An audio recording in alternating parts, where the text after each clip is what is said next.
And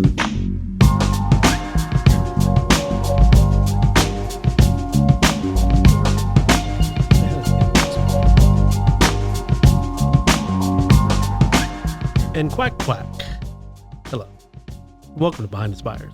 I'm Ed, and this is... Hi guys, I'm Molly, and we are your friendly neighborhood city employees. Yes, come join us behind the Spires, where we will bring the business of Frederick forward, highlighting updates on Frederick's projects, policies, and events. Each week, we're bringing a very special guest behind the Spires, and with us today, we have the City of Frederick's Manager of Opportunity and Transformation, Ericka Rohrbaugh. Yes. And she will be talking to us about the city's initiatives around workforce development and the new youth center that is upcoming. So I'm excited to hear about that.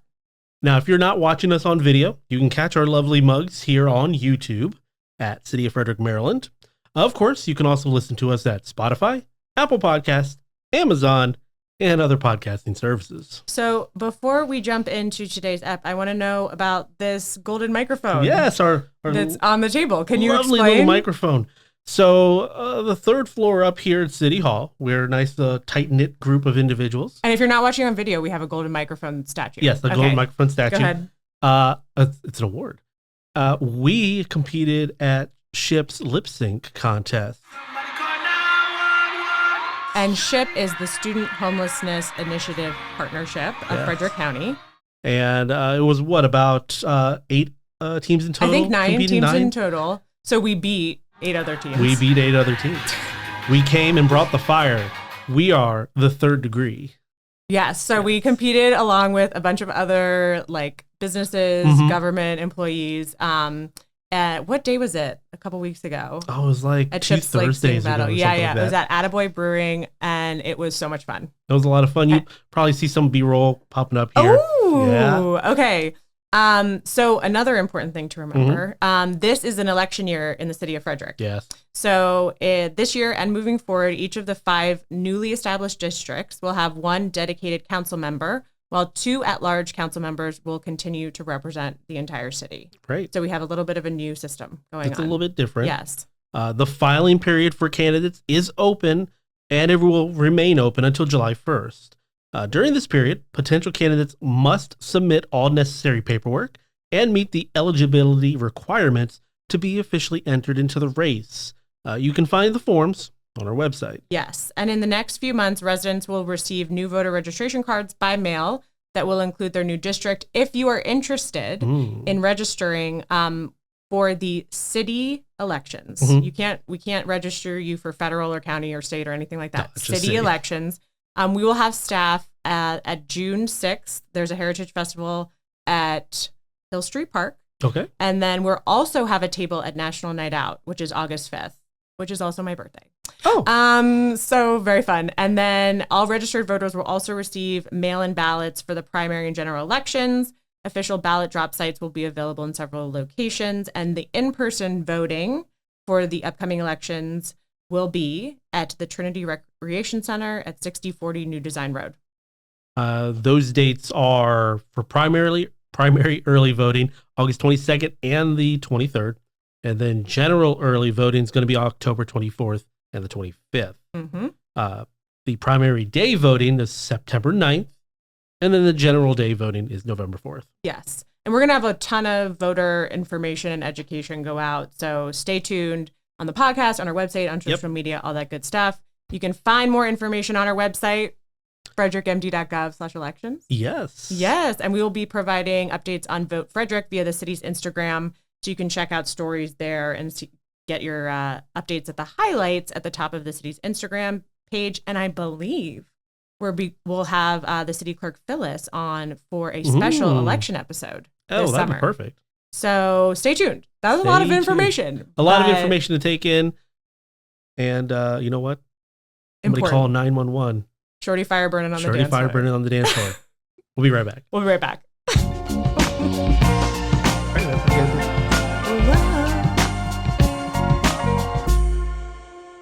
Thinking about starting a business? In the city of Frederick, your imagination knows no bounds. With the Department of Economic Development's help, you can take the leap to become an entrepreneur. We'll help you fire up your business plan. See the resources around you. build relationships with community partners, and create a clear, clean path to opening your business. Together, we will plant your ideas and watch them grow. Let's get your business off the ground. Contact the City of Frederick for resources to start your small business today.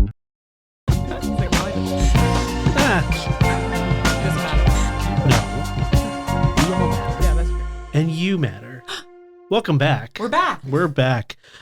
Today we have our Manager of Opportunity and Transformation, Ericka Rohrbaugh. Yes, welcome. Pleasure to be here. Welcome to the pod. Yeah. Okay, to kick things off, for those who don't know you, can you share your role as the Manager of Opportunity and Transformation? Yes, thank you. And thank you guys for having me. Oh. So I am within the Office of the Mayor. I'm the Manager of Opportunity and Transformation. So right now I oversee a lot of special projects that kind of come from either the mayor and his interests or what he's advocating for currently, or from the community. So I work very closely with community members from nonprofits, business, just a really education, a really wide background. Mm-hmm. And so the initiatives I do are really fun because it's all about relationship building, connecting, and then listening to the city and its constituents to figure out where the city is going next. Sweet gig. Yeah.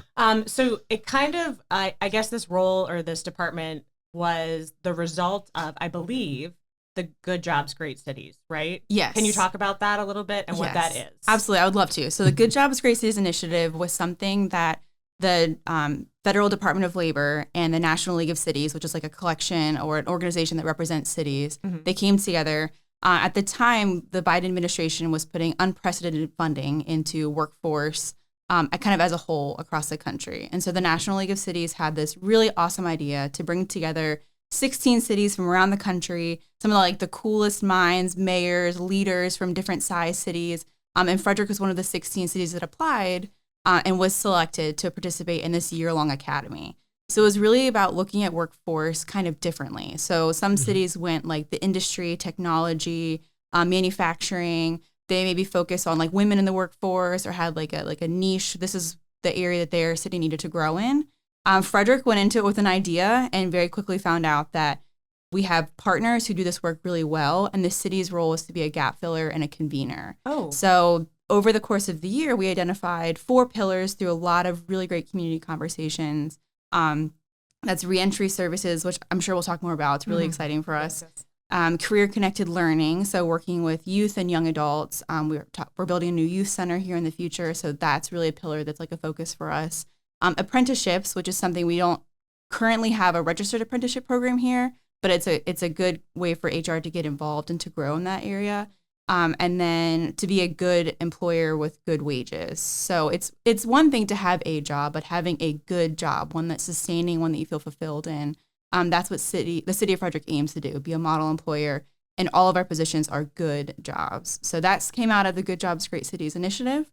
The work was going so well. Guy and Sampson, the chief of staff, and I were the city leads. And it went so great that they took all the work away from me and they created the Office of Opportunity and Transformation to kind of carry on the pillars that we decided on once the academy ended. And I loved this so much. I wanted to follow it. I applied for the position. I was previously the Assistant Director of Human Services with the Department of Housing and Human Services, and was able to step into this role to continue that work. I love it. Impressive is the word I would say. Very. Oh, I appreciate that. Now, it sounds like you have a lot of different objectives for the office, but what would you consider like the main overall one, or like a mission statement or something? No, I love that. I think for me, it's the work that I do is grounded in what the community was asking for. And so we have to be effective and efficient and move those forward. So it's always making sure that the work that I'm doing, one, is grounded in kind of that what's next for the city in the world of workforce, and then listening to see what that next step looks like, if it's recommendations, if it's standing up programs, to kind of move that forward. I'm a task checker just by nature. And so that's kind of what I lead my department with, is that we have goals to accomplish. And so we need to continue to identify new ones and move those forward. And that's how some of the new initiatives that kind of popped up in my work have happened. And like I said, I'm a box checker, so we just keep pushing it. I love it. Yeah, analytical also. Give me a list and I'll check it off. Yes, we love a to-do list. Okay, so you mentioned this very briefly, but one of the larger initiatives that the city is supporting is the new youth center at 300 Scotty's Bus Lane. So for those who don't know about this awesome project, tell us about it. Yeah, it's very, very cool. I think that this is an opportunity for the city to really stand out regionally. So 300 Scotty's bus lane is over near McCurdy Fields and the Frederick County Boys, the Frederick City Boys and Girls Club, which is both city-owned spaces. And then right between 300 Scotty's bus lane and the Boys and Girls Club is this little sliver of land called South End Park, which is also a city-owned plot of land. So there's this amazing potential for this youth campus that will develop over the course of the upcoming years. We're set to open in 2028, and it's going to be this awesome opportunity for the Boys and Girls Club to do what they do well, serve young youth, and then all the work that we've done, all these collaborative conversations we've had. The Frederick County Youth Council has been imperative, like really invaluable in helping us decide what we're doing with this youth center. The 12 to 24 collaborative has really given us insight and helped us to make this a sustainable project. But the youth center is set to open in 2028, and it'll be this campus across the street with the baseball fields, unlimited ideas for programming. Parks and Rec has been involved, really exciting opportunity. But the heart of what the ask is that individuals aged 14 to 24, it's really a gap in services in this community. You know, once you graduate from college, maybe college wasn't for you, kind of what's next. Or I know somebody, I got a referral, but that didn't turn into anything. I'm having a hard time with my first job, and this doesn't feel like a good fit. And so the youth center, the goal is that it'll be a one-stop shop. You come in, it'll be really nonprofit and community driven. The city will be the backbone, will operate the physical facility, but SHIP could be in there one day, or DSS could be in there another day, the Mental Health Association, and you come in and there's this gorgeous referral network where it's like, hey, come and let's talk about your housing concerns, and let's walk down and talk to a therapist. I'll give you a warm handoff right now. And then you can play basketball with your friends later or video games. So really kind of meeting the youth and the young adults where they're at. I love this. This sounds great. Do they have to have like an appointment? Is the idea that like you have to have an appointment with like a staff member or provider, or can people just go like youth go there to like hang out? Just go hang out. Yeah. So I think if you don't feel, in my opinion, I think the youth centers of the past are kind of like a moot point anymore, but we can learn from them. Like we can't just have kids just hanging out. Right. We have safety concerns. We need to be a little more thoughtful about what we do. Sure. Right. But I think the initial draw is that I just want to go and hang out with my friends. Right. So how do we take that and then we make it more, and we make it more robust, and we bring the resources to the youth and young adults? So yes, but it's yes and. Yes, also. Yeah, when we interviewed the Frederick Youth Council, they were talking So about great. it. They're so great. Yeah. And Yes. I remember them mentioning it now. And we're like, when is that set to open? And they were like, I was like, that's a question for Ericka. Yeah, there you go. So you mentioned the 1224 collaborative. What is the 1224 collaborative, and like how does that network tie into the Frederick Youth Council? Yeah, great. So in order to really understand the 12 to 24 collaborative, I would encourage all of your listeners to look up a collective impact model. So it's really kind of like that hub and spokes. We hear that term. Hub and spoke? Yes. So Okay. it's like all of the nonprofits or all of the whatever organizations are on the outside, they're the hub. And then, they're the spokes. And then the individual or the youth is the center. Everybody's here to serve that one person. So it's that open door. So collective impact is like, as a collective group, we can make a difference because we are more consumer minded, I guess is a good way to put it. So, and I'm probably not speaking the best to it, but that really understanding that we are all centered around the consumer is the idea of the 12 to 24 collaborative. Okay. So all of these amazing, there's no lack of passion in Frederick, all of these amazing youth serving providers, nonprofit providers, for-profit, education system, government, we're coming together to figure out how to do collective bargaining, chase larger dollars outside of Frederick, stop competing against each other, stop repeating the same programs, take new ideas and braid funding and braid opportunities, so that, you know, like I said about the youth center, somebody's coming in and they're getting access to 4 nonprofits or 4 organizations versus 1. So the 12 to 24, they have a interim charting committee, which I'm really proud to be a part of. And as we're setting up this new collaborative, we're being really intentional to make sure that everybody who's in that room, all the nonprofits, they have a voice, they have a say, and that we are also setting standards. So it's a good way to help newer nonprofits kind of get their feet underneath of them. You know, like we have great partners like the YMCA. That is a functioning, amazing nonprofit. They have a really great background. But some of our newer ones, how can we do that like big brother, big sister model? So there's a lot of ways where we're looking at the consumer, the youth that we're working with, and then also supporting each other, Like which the is whole very system. Frederick. Yeah. Yes, because Yeah. I feel like that you said lessons learned and another thing, but that's exactly like what I think this whole thing needs. Yeah. I love that. Absolutely. Okay, switching gears from the youth center, Okay. to workforce development. How is the city promoting workforce development, and how has that been impacted with changes with the federal workforce That's great. in So the past couple of months, especially? no kidding. Yes. So we are not like a direct service provider. So in this area, Frederick County Workforce Services are an awesome partner of ours. They're who you would go to get like resume skills, to help looking for job searching. Our case managers at our Housing and Human Services Department do a little bit of that, but I rely really closely on our state and local partners to help me do the work that I do. I act as more of like a convener. I'm keeping the mayor abreast on information that's happening. I meet weekly with those partners I mentioned to kind of stay on top of regionally what's happening statewide, what's happening. And then through some of my other work, like the Reentry Advisory Coalition, we do a little bit of more like volunteer services. Okay. So last week they held a mock interview for individuals who are facing barriers to employment. The Reentry Advisory Coalition obviously has a target in mind, but it was open to everybody who just needed help. And we actually had some dislocated workers or they're fearful of becoming dislocated who came out to connect. So it's really cool, the work that I do. Like I said, I'm really a convener. I'm really connecting with and supporting or bridging partnerships. That's awesome. You mentioned the reentry initiatives. What are some of these for the city? Yeah, what does reentry mean? Yeah, no, it's great. So good jobs, great cities. Like we had those pillars, right? Yeah. And so we had this awesome community convening. I think it was like October of 22, where we brought everyone together and they had like these think tank tables. And one of those tables, it came out that there's really great nonprofits, and we have the Frederick County Adult Detention Center. There's reentry work being done, but no one's ever owned it. We didn't have a state representative for like reentry advisory for the longest time. They just hired somebody. I'm really excited to bring him into the fold of the work that we're doing. And the mayor brought up this point about if someone's going to do it, it's got to be the city. Like this is a gap that we can fill. And it's also awesome when the mayor puts out a call, people respond. I think that's another beautiful thing about this community. So the mayor appointed a Reentry Advisory Coalition last October, which is when I started in this role. And that Reentry Advisory Coalition was tasked with within the next year to do some service mapping, to have some conversations, bring community partners in to talk about what's being done. We have a lot of individuals with lived experience on the coalition or they've come to talk to us.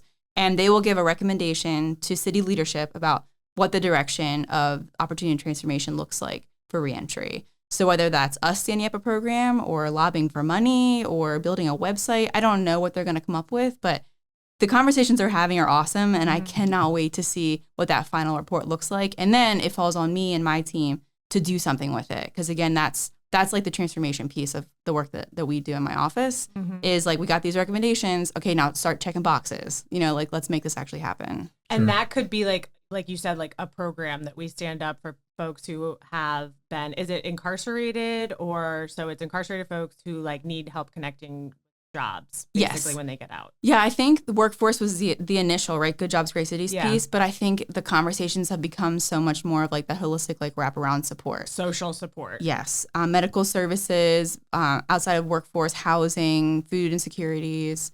And then additionally, we've had a lot of conversations around how do you support family who wants to support the individual re-engaging? Because a lot of times they don't know how to either. Which is an awesome like left turn that I wasn't expecting. Right. But the coalition is so excited about there's resources out there. We just need to identify them and then make them accessible or easy to find. I love that. Yeah. You guys like identified the gap and you're like, let's connect all these dots. Yeah. I love that. So you talked a little bit about also apprenticeships. You said there's no formal apprenticeship. Go ahead. Sorry. Yes. Which I was going to say, we have one in our department. You do. So her name is Emily Kern. She's amazing. Okay. Thank Hi, Emily.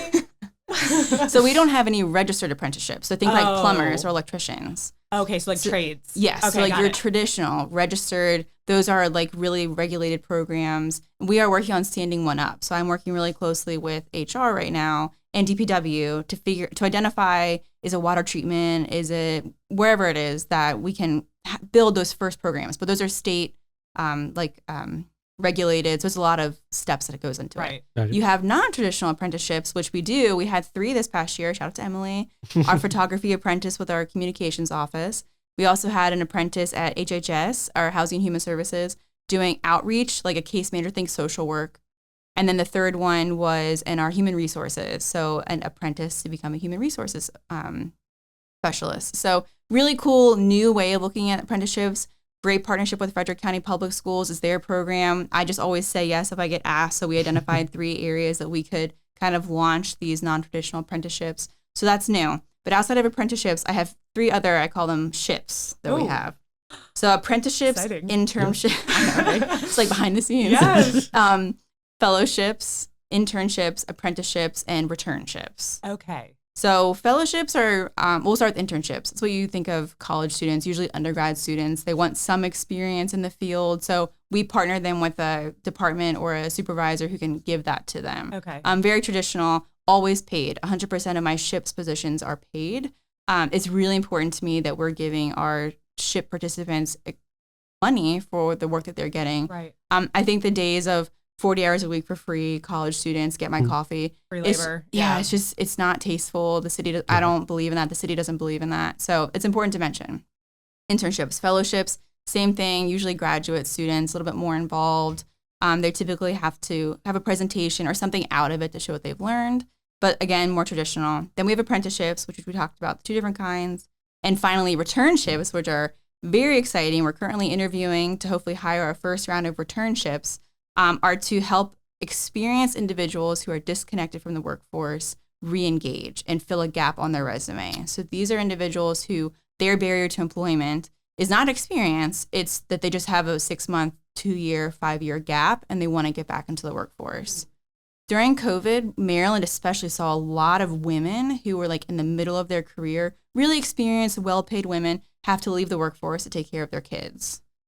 And now they've been out of the workforce for a couple of years and they're ready to return, but they just can't get their foot in the door because, and it could be retirees. Some people have failed retirements. It just doesn't work out. Right. And you are coming to the table with 30 years of experience, but everyone's afraid to take a chance on you because you haven't worked in 5 years. So the idea of this program is just to connect people to a position for 6 months, part-time. They're going to have projects they're working on. And it's a huge win for us, for the supervisors. Like, that's 6 months of an experienced professional reporting to you. I was just going to say, like, quality Yeah. workforce. So this is something, it's pretty new nationally. There aren't a lot of programs like this, but I'm excited to launch it and just really think about workforce differently, especially as the climate's changing and everything's a little bit unpredictable right now. Right. Yeah. This is just a new way for us to kind of be competitive. How can people find out more about the ships? Absolutely. I feel like people want to know about the ships. I think it's Will great. we put it up on our website? Or okay. So they're posted like any other jobs posted Okay. through our human resources. So check out our website. If people have questions, Rob Collings, our HR specialist, or they can reach out to me and I'm happy to like send them information when I know a position's going to go out. I will say we hire a lot of interns over the summer, especially for our food nutrition program. So this is a good time to be looking. Oh, right. Oh, cool. And then just one other question, because the apprenticeships that we have, you said we partnered with the FCPS and it's like high school students. Is that typically what that looks like? Is an apprenticeship typically a high school student? Doesn't always have to be. Okay. So you have like youth apprentices and then you have like adult, like registered apprenticeships is usually adults. Right. So that'll be different. Yes. Yeah. But it's something I'll say yes. At this point, I think the city's in a great place where we're working with youth, we're working with adults. We're really open to exploring workforce differently. And I love that it's like now, and I'll speak for Emily, is getting like straight up experience as a photographer that you would not necessarily have had in a classroom, even like on the job training. Yep. Which is super it's cool. a great experience. She's doing an excellent job. She's all right. No, she's awesome. She took the best headshot I've ever had. Yeah, me too. No, I love that. I love the ships and I love the return ship. I'm also like, that's super cool and exciting because like you mentioned, everyone like COVID upended everything. And so, and then the retirement, it's like, you may want to retire. And then you're like, I actually do not like being retired. Right. Yeah. Yeah. And I feel like a lot of people are going to resonate with that just because of like COVID and everything. Yeah. And just going between jobs, just you don't have anything. Right. Right. Oh, I love that. The ships. Now, have you worked with like state, county, or like community organizations in informing them and like supporting your efforts? Like any lessons learned that could probably benefit other cities? Yeah, absolutely. So we have a great relationship with our state partners. I have nonprofit leaders and community partners that I could call at any time and just say help. And they always say yes. I mentioned earlier, there's no lack of like passion in Frederick. And I think that's one thing that's made us really unique. Back to Good Jobs, Great Cities, there were 16 other cities in that cohort, right? And at the end, we were all sitting around talking about lessons learned, like what do we take away from this? And a lot of community leaders were like shocked that they weren't able to be as successful as they wanted to be because they spent the first 6 months just identifying, who was on their workforce boards and who was the president of the local community college and who were the foundations that were the major players in their area. We had those people at the table day one. And so I think that's a lesson learned is just the fact that we have those relationships and I myself and other city leaders and other Housing and Human Services, the work that they do is already really well connected. We spend a lot of time nurturing and building those relationships. And so I think that is the lesson learned. Or what I would share with other communities is like, you got to pour into your community because they will respond and they will be there for you. And that's why Frederick has been able to be so successful. We're like the poster child for the NLC. Shout out to the National League of Cities. Like being involved in their work has been amazing for us and hopefully for other communities that we get to work with. So yeah, absolutely. That's a lesson learned. All right. So about the National League of Cities, you got a recent appointment. Yes. Yeah. Talk to us about it. Yeah. So congratulations. Thank you. Thank you. I was appointed to the 2025 Small Cities Council, which is really like a collection of small cities, which they define as 50,000 or less. Frederick is a little bit larger than that. Just a smidge. Just a smidge. We're about 80,000. I did push back. I said, I really appreciate the nomination. Not really sure we're a good fit for your size. And they were like, we want Frederick to be at the table. I love that Frederick is the gold star. Absolutely. And the mayor's appointed to a council and Council President Nash is appointed to a council. So Frederick's really on this like national stage where we're sharing what we've learned and we have a lot of resources. But I think it's that community partnership and how lucky we are. That's what makes Frederick special and why. Yes. Yeah. Because like we'll put out something even just, I can't even think about it right now, but it's like the amount of people that immediately contact us and say, I want to be involved or why didn't I know about this or like whatever it is. It's like really, really special. Yeah, absolutely. All right. Well, before we get into trivia, oh no. One last question, just to, looking ahead, what are the next steps for sustaining and expanding opportunity in Frederick where people can find out more information and get involved?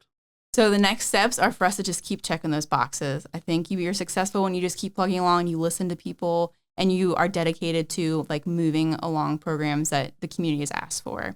Get involved, shoot me an email, let's get coffee. Seriously, anyone listening, like I could talk for days about Frederick and the work that I do, but I'm really interested in learning more about how I can plug into other people's work, lift up other voices and provide support from the level that Opportunity Transformation has. So that's really my goal. Yeah. I love it. Yeah. Thank you so much for being with us. I could listen to you all day. We were talking right before we started about how people who are passionate and knowledgeable about what they do, you can literally just let them cook. And that's what you just did. Absolutely. But Ed did mention we do have trivia. Quick round trivia. Okay. You said you've heard the podcast, so I have. you So knew this was I coming. knew it was coming. You know it's coming, right? Yeah, but there's a way to prepare for trivia. So like, I'm not ready for this. Ericka's like, my checklist will not do me any good right now. Okay. So normally I You can have say no. I have some hot sauce that give, but today we'll do a little something different. Oh. We've got some pineapple habanero jam. Okay. If you'd like to try some right before you answer some questions. No, I'm just gonna go Cold. Yeah. Yeah. Let's do it. She's a woman after my own heart. For it. Okay, so you have your MPH, Master's Yes. in Public Health, and that is your background. Yes. So that's why we were like, you do have your MPH, Okay. right? Okay. So we have some quick round trivia related to public health. Oh my goodness. But, Okay. but fun stuff. Okay. Because public health can get very in the weeds and nerdy. But, okay, first question. What everyday activity can burn as many calories as walking? What Everyday activity? I don't know, sleeping? The answer is laughing. Laughing. It burns about 10 to 40 I believe calories. sleeping is close. Is it? I think so. I feel like Okay. I've heard that before. Okay, we'll give Thank you. We'll give Thank you 0.5. Okay. Okay. So the next question here, what popular drink was created for football players at the University of Florida? Gatorade. Yeah! Yeah. I love how you whispered it, It's not but really you a public knew it. health one, but yes. Okay, I think you're going to really like this question because this is literally your wheelhouse. And you can do an around percentage, but what percentage of health outcomes are influenced by things outside of clinical care? So like housing, income, and education. I mean, I would guess the majority, so like maybe like 75 to 80%. Oh my god! That's it. Literally about 80%. A reminder that health is more than just going to the doctor. Oh my gosh. Yeah, scream that from the rooftops for me. Scream it. And then you also mentioned that May is Mental Health Awareness Month. Okay, May is Mental Health Awareness Month. Okay, perfect. And we do you have anything we can plug or anything on the website that we can shout out? Yeah, absolutely. So I can share some more information. Okay. I think one of the best ways to plug it is to support your local mental health association. Yes. 211 if you need something, if you're ever in crisis, to reach out. We do have a behavioral health office at our Housing and Human Services office. So we're always a resource, but I think just being willing to talk about it on the podcast is a huge step in to eliminating the taboo around mental health. So thank you. Fantastic. Yeah. Ericka, thank you so much for being with us. Can I still try today. the jam? Absolutely. Am I still allowed to try? Oh, you can try it. Oh my gosh. It's really good. I put this it? on bagels. Oh, it's so good. I really like peach habanero is one of my favorite. What if Ericka was secretly the one who was the best at hot sauce? Oh, that'd be great. I'm not. Good? Oh, it's very good. I'm just not the best at hot McCutcheon's? sauce. It's McCutcheon's, yes. Oh, McCutcheon's. Mm-hmm. Right down the street. The best. A little bit of cream cheese with that. Yes. Oh, amazing. Delicious. All right, That's really Ericka, good. thank you so much for being with us today. Of course. Thank you, guys. And we will be right back.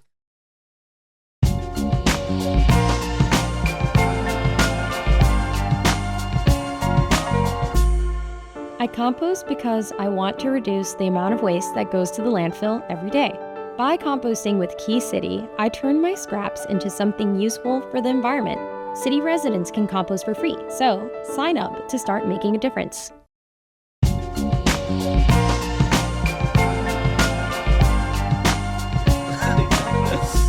Oh, hey. Welcome back. Hey, we're back.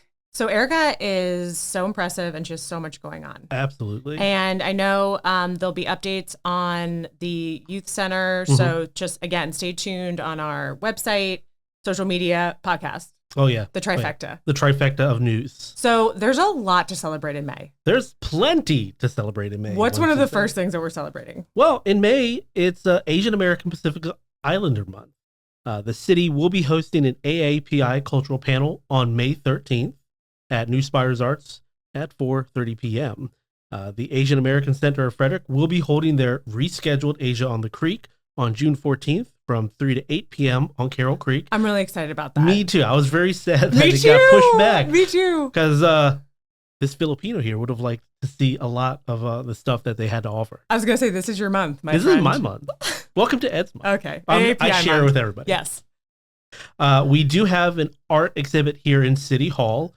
Organized in collaboration with the Asian American Center of Frederick that features original calligraphic art from China and images from the AACF's many public programs and community. We have a beautiful image. Actually, I believe this is from last year, Asia on the Creek.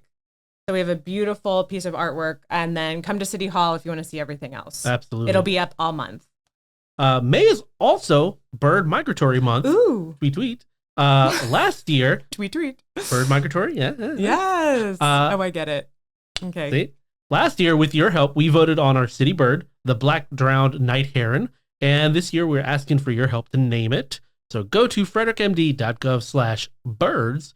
You may want to put a capital B on that to vote. The poll ends May 31st. I voted, and I know which one I went with. What? Well, then, just say it. Okay, I went with Fred. You did go with Fred. I went with Fred. I went Fred. So Gary was such a good choice. I know, Gary's really good too. The idea of here's our mascot, Gary. It's so good. So good. My friend Allie's dog is named Gary. I think it's just a perfect name for an animal. It's so good. Okay, another thing to celebrate in May. Mm-hmm. It's also the Mayor's Give-A-Day in May. Yes. It is an exciting initiative all about uniting our community through a month of service. So we ask that you join us this month as we promote a variety of projects from local nonprofits that benefit our beautiful city. The projects include landscaping, gardening, youth services, senior support, homelessness initiatives, and more. There is something for everyone, and now more than ever, it's time to support our local nonprofits. Yes. We have information up on the website. You'll never believe it. So we'll have that URL. And then if you do want to get involved, contact Shayna Knight. Mm-hmm. The beautiful Shayna Knight, and her email is sknight@cityoffrederickmd.gov. We'll put that up as well. Yep. So if you want to get involved, there's plenty of stuff to do. There's information on our website, and email Shayna. Plenty. Yes. Our youth football camp will also take place in May. It's May 24th at Hill Street Park. It is a free event for those in kindergarten through 12th, and pre-registration is required. Are you going to make a joke about your age? You were ready for it. I was ready for it, but you know what? We're past. No, we're past that point. That's too juvenile of me. There you go. So our next podcast episode is going to be dropping on or around May 17th, I believe. Somewhere around there. We want to hear from you. Absolutely. Please email us at behindthespires@cityoffrederickmd.gov. Did you know it's behind the spires at cityoffrederickmd.gov? That's right. It's behind the spires at cityoffrederickmd.gov to let us know what you'd want to hear. What questions you have, who you'd like us to interview. We want to hear from you. Yes. Remember to like and subscribe to us here on Spotify, Apple, Amazon, YouTube. And before we dip on back behind the spires today, we just ask a teeny tiny little favor. Tell your friends about your time here with us. And if you get a chance, a simple 5-star review. I know that's 10 I'm holding up, but it's 5-star, 5-star, 5-star. You can even do that right in your podcast and app. Your support will help us grow, and we'd really appreciate it. Yes, of course. So thank you for hanging out behind the spires with us today. And remember, kindness costs us nothing, but it means everything. Your PSA from Ed. Bye, guys.